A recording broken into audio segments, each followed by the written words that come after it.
I'm here with Ragnar the Seal, and we're going to read Ella, Bella, Ballerina, and Cinderella. Ooh, this is a fun one.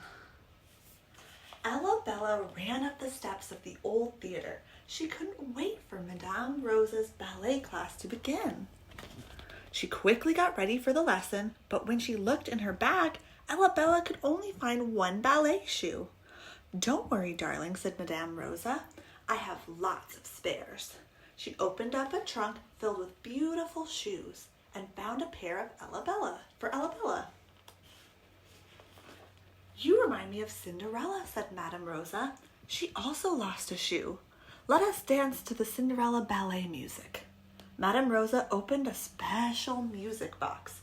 A beautiful tune began to play, and the little ballerina inside spun around. The children began to dance as well. "Can you tell us about Cinderella?" asked Ella Bella.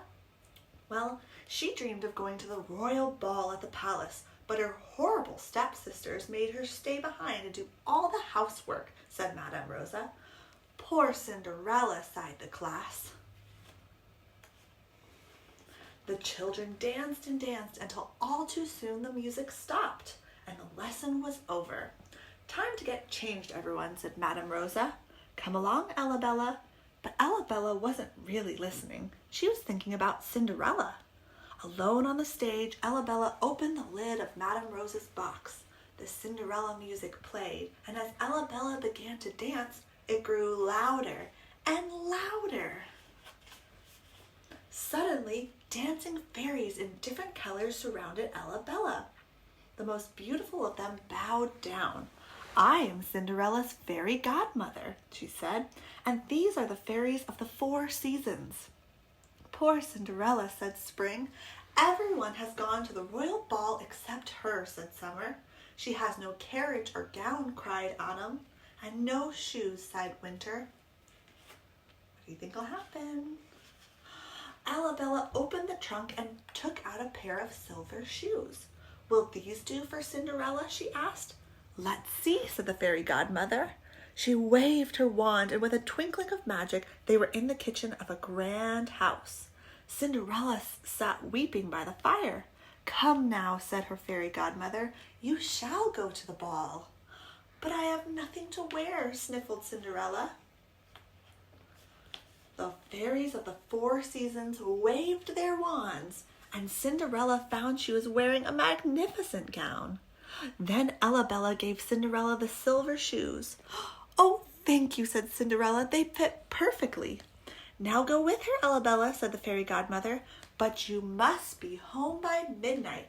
Not even fairy magic can last forever." And with a wand of her wave, a golden carriage appeared. The enchanted carriage swept them off to a palace, while above them the stars danced in the sky. Inside, the royal ball had started. Everyone looked splendid, but Cinderella was the loveliest by far. The prince stepped forward. "Please, may I have this dance?" he asked. "Do you ever dance?" "I like to dance." The prince and Cinderella danced all evening. "It's not fair," said an angry girl.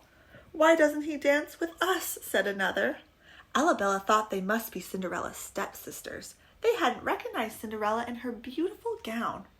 Just then, the clock began to chime. Bung, dong, dong.